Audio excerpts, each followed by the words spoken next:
भगवान ने रामावतार में एक बार सभी को बुलाया। परमात्मा के जितने 24 अवतार हैं, सभी अवतारों में भगवान ने एक एक बार सब प्रजा को बुलाया है। ऋषि मुनि तपस्वी मनस्वी सबको बुलाया है।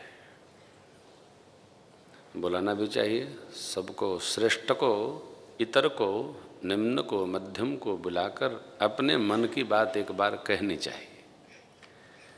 भगवान भी कहते हैं, इस प्रसंग का नाम है श्री राम गीता पुरजनो उपाख्यान। एक प्रसंग है जिसमें लक्ष्मण भैया ने गुह जी को उपदेश किया है। उस प्रसंग का नाम है गुह गीता। श्री राम कथा में सप्त गीता हैं, जहाँ एकांगी भाव से एक को निर्दिष्ट करके को उपदेश किया गया है। सब गीताएं हैं। प्रातस्मरणीय पूज्य पंडित राम किंकर जी महाराज ने बड़ा विधिवत बखान किया है, सभी गीताओं को अलग अलग स्पर्श किया है। थोड़ा क्लिष्ट है क्योंकि चिंतन की एक पराकाष्ठा थी पूज्य पंडित जी की। हम आप सहज भाव से इसका चिंतन करेंगे। अध्यात्म कथा भगवत गुणगान के 3 स्तर हैं। एक शारीरिक स्तर, एक आध्यात्मिक स्तर, शारीरिक स्तर अर्थात भौतिक स्तर, मेटाफिजिक भौतिक स्तर पर। दूसरा है तत्वचिंतन मानसिक स्तर, जो मध्य का है। कोई आदमी या तो शरीर के बारे में चर्चा करता है, या तो मानसिक स्थिति पर चर्चा करता है, अथवा अध्यात्म भाव की चर्चा करता है। हम आप जितने लोग बैठे हैं, सब तीनों में से एक एक स्तर के श्रोता होते। कई बार कितनी भी अध्यात्म की बात करिए तो आदमी घूम फिर करके, मेरे पीठ में बड़ा दर्द है। चर्चा धर्म की हो रही है तो दर्द कहाँ से बीच में आ गया?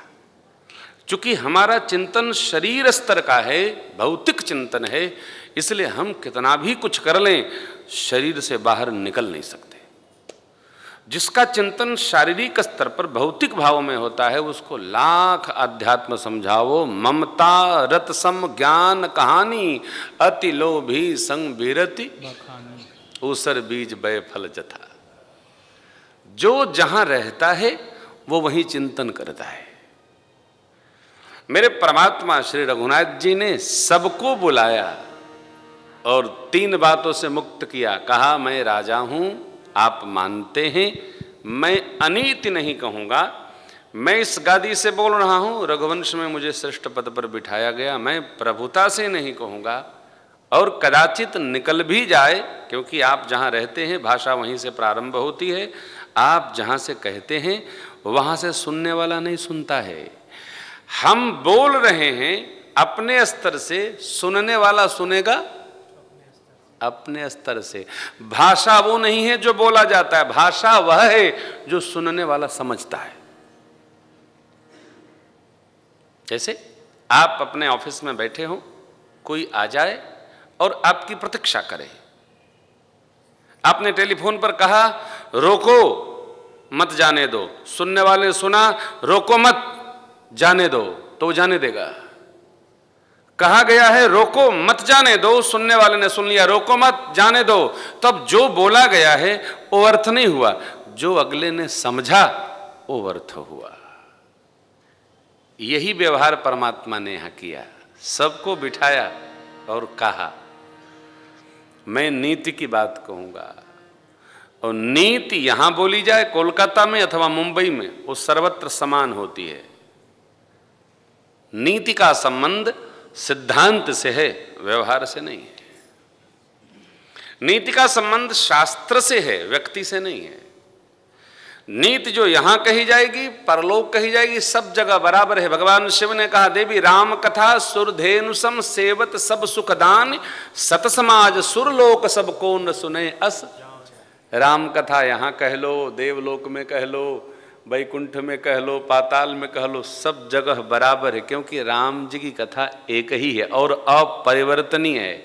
भगवान ने कहा, अनीति नहीं कहूंगा, प्रभुता से नहीं कहूंगा, सुनो आप सब मेरी, करो वो जो आपको अच्छा लगे। आदमी सुनता सबकी है, करता अपने मन वाली।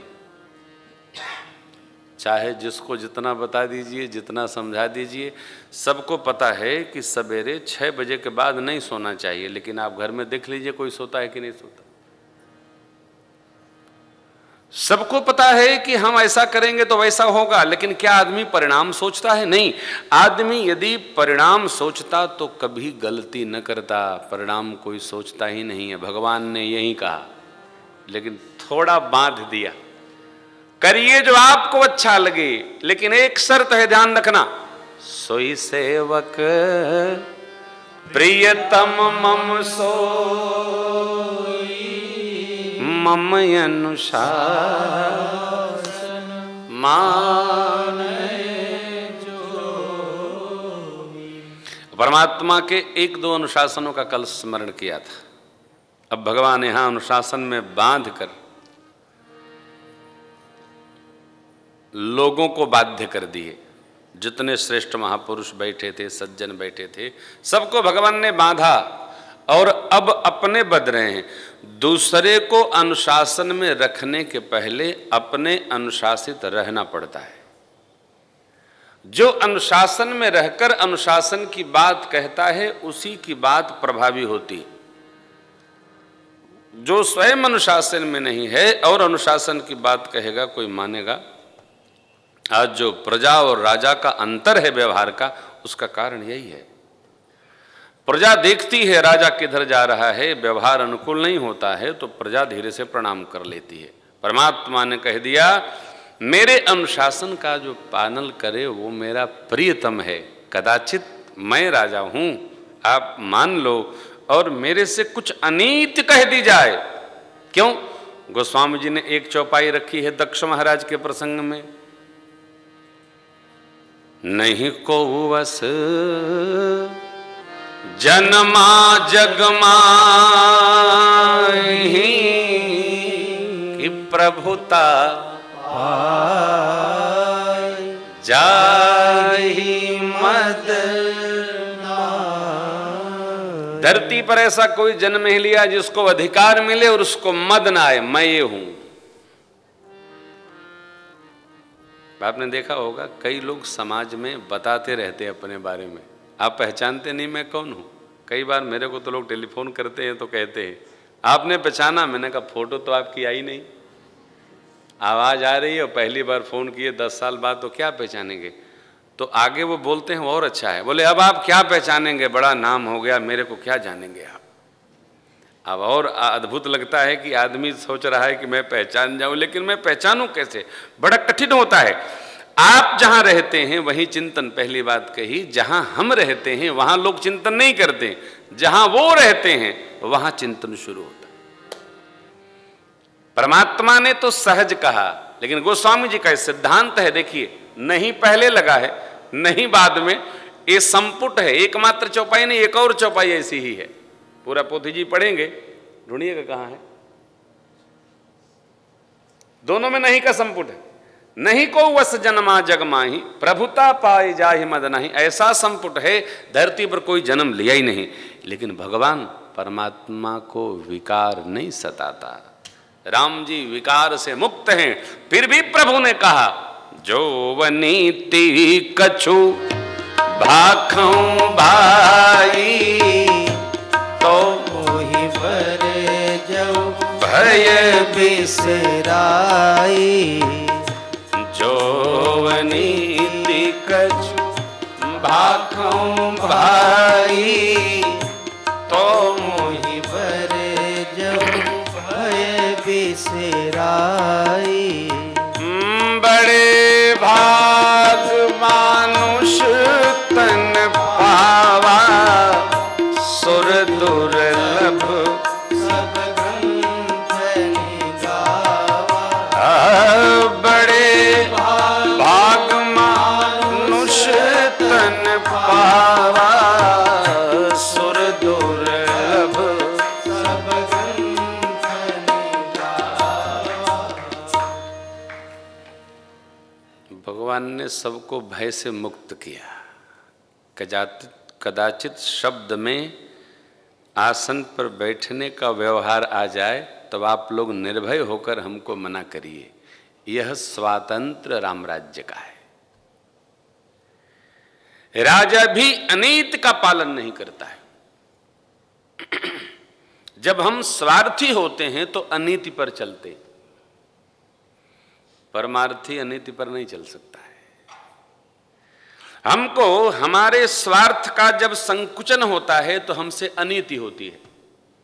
परिणाम देखिए, दो मित्र साथ साथ व्यापार करते हैं, 10 साल 20 साल 25 साल व्यापार करते करते कभी कभी मन में आता है हम ऐसा कर लें, तो एक मित्र दूसरे के साथ बेईमान हो जाता है, बेईमान से चूकता है। किस लिए? कि थोड़ा अलग हो जाएगा तो मेरे बच्चों को एक्स्ट्रा मिल जाएगा, अन्य मिल जाएगा, साथ में थे तो क्या कम हो गया। जब आदमी ईमान से गिरता है अर्थात उसका स्वार्थ संकुचित होता है तब ऐसा सोचता है। नहीं तो मित्र के बच्चे हमारे बच्चे सब बराबर है, उधर भी जाएगा 4 आने, इधर भी जाएगा 4 आने, दोनों साथ साथ मिलके करेंगे। नहीं, जब स्वार्थ सिमटता है तब आदमी ईमान से चूकता है। परमात्मा ने यहां परमार्थ भाव कहा, इसलिए कहा अनीत नहीं कहूंगा, कदाचित कह जाऊं तो मना करिएगा। अपने जीवन में राम कथा ऐसी सजनी चाहिए, कदाचित भूल हो जाए तो सबको स्वतंत्रता। मैं लोगों से कहता हूं, कभी मैं धर्म से च्युत हूं तो छोड़ के चले जाना, नहीं तो प्रताप भानु की गति सबकी हो जाएगी। श्रेष्ठ हमारे साथ, हम श्रेष्ठ के साथ रहे। श्रेष्ठ यदि च्युत होता है धर्म से तो साथ में रहने वाले सारे लोग सजा भुगतते। प्रताप भानु जरा मरण दुख रहित तनु समर जिते जन कोई, एक छत्र रिपुहीन महिराज कलप सत बर मांगना चाहा, पता चला सब परिवार समूल सकुल राक्षस होना पड़ा। धर्म का कभी परित्याग नहीं करना चाहिए, सत्य का कभी संग नहीं छोड़ना चाहिए और नीति का त्याग नहीं करना चाहिए। भगवान ने यहां सबको कहा, मैं जो कह रहा हूं आप सबके मंगल के लिए है, कदाचित कोई बात अन्यथा निकले तो कृपया मना करिए। कहा भगवान ने कहा क्या? बड़े भाग मानुष तनु पावा, ये शरीर सुर दुर्लभ सब ग्रंथ निगावा। कथा क्रम से ले चलेंगे, नहीं तो ये यहां सिद्धांत सिद्ध करने की बात भगवान ने थोड़ा आगे बढ़कर कहा है। जानते हैं, मानव शरीर ऐसे नहीं मिलता। जैसे सारे तीर्थ कर लीजिए, सब तीर्थ कहते हैं ना, सब तीर्थ बार बार और गंगा सागर एक बार। सब तीर्थ करने के बाद गंगा सागर, अब जो कि कोलकाता में जो लोग बैठे हैं उनके लिए तो गंगा सागर इजी है, गंगा सागर के पास रहने वालों के लिए तो सरल है। जो मुंबई में रह रहा है, गुजरात में रह रहा है, राजस्थान में, उसके लिए गंगा सागर आना कितना कठिन है 14 जनवरी को, बहुत कठिन है। उसी प्रकार जिस प्रकार गंगा सागर की प्राप्ति सब तीर्थों की प्राप्ति को श्रेष्ठत्व प्रदान करती है, मानव शरीर की प्राप्ति सारे जीवों की शरीर प्राप्ति को श्रेष्ठत्व प्रदान करती है।